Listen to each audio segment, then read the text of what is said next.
Hello friends, কাঁঠাল বীজের অন্যরকম রেসিপি নিয়ে চলে এসেছি। আজকে বানিয়ে দেখাবো কাঁঠাল বীজ আর আলু দিয়ে ভাজা। তো প্রথমেই দেখো ননস্টিকের কড়াইটা বসিয়ে দেওয়া হয়েছে। এরপরে সরষের তেল দিয়ে দেওয়া হলো ভাজার জন্য। প্রথমেই দেখো বড় সাইজের একটা আলু কেটে রাখা আছে, এটা কিন্তু পরিষ্কার করে ধুয়েও রাখা আছে।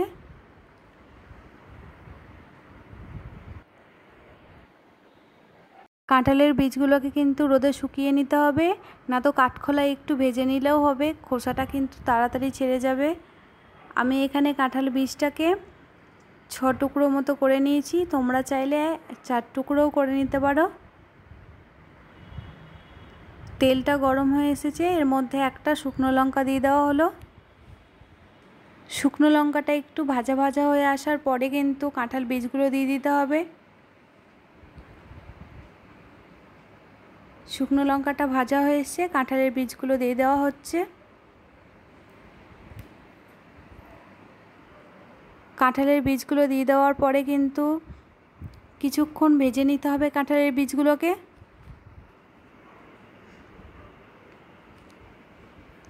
তো দেখো আমার ভাজা হয়ে এসছে।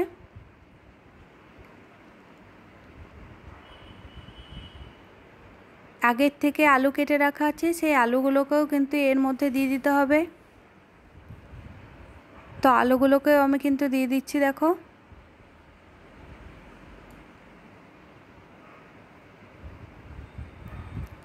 এবার কিন্তু খুন্তির সাহায্যে আলু আর কাঁঠালের বীজগুলো কিন্তু খুব ভালোভাবে কিন্তু ভেজে নিতে হবে।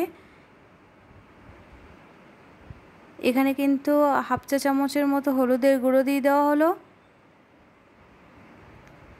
আর হাফ চা চামচের মতো লবণ দিয়ে দেওয়া হচ্ছে।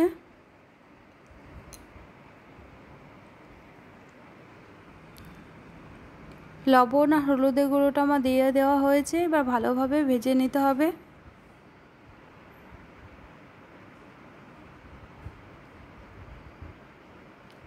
দমটা কিন্তু আমার এখনও বাড়ানোই আছে, মিডিয়াম করা আছে। এরপরে কিন্তু দেখো আমি ঢাকা দিয়ে দিচ্ছি, আর দমটাকে কিন্তু একদমই কমিয়ে দেব। তো ঢাকনা খুলে একবার আমি দেখে নিচ্ছি কতটা হয়েছে।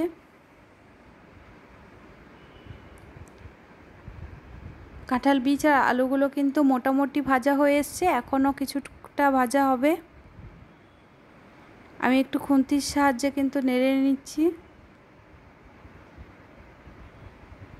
আরও কিছুক্ষণ হবে, সেই জন্য আমি আবারও একবার ঢাকা দিয়ে দিচ্ছি।